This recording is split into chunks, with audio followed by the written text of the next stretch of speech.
ফেনীর বেসরকারি হাসপাতাল ফেনী কার্ডিয়াক সেন্টারে চিকিৎসার অবহেলায় এক বৃদ্ধা রোগীর মৃত্যুর অভিযোগ উঠেছে। মৃত সাফিয়া বেগমের বয়স হয়েছিল ৭২ বছর। তিনি সদর উপজেলার বালিগাঁও ইউনিয়নের বেতাগাঁও ভূঁইয়া বাড়ির বাসিন্দা। পরিবারের দাবি, বুধবার দুপুরে অসুস্থ অবস্থায় হাসপাতালে ভর্তি করার পর যথাযথ চিকিৎসা ও পর্যবেক্ষণের অভাবে বিকেল ৫টার দিকে তার মৃত্যু হয়।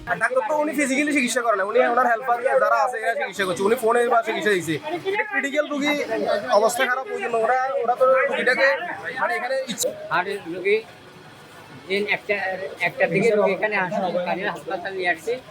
আসার পরে ডাক্তার দেখছে, ডাক্তার দেখার পরে এখানে ডাক্তার ওষুধপত্র দিচ্ছে, ইঞ্জেকশন পুশিং করছে। বড় ডিউটি ডাক্তার দিচ্ছে, বড় ডাক্তার ছিল না। তারপরে কেবিনে রোগী সবাই রাখছে, রোগী ব্যথা করতেছে, তারা দেখতেছে, ওষুধপত্র দিচ্ছে, বলতেছে ওষুধপত্র কিছুক্ষণ অপেক্ষা করেন, ব্যথা থাকবে না।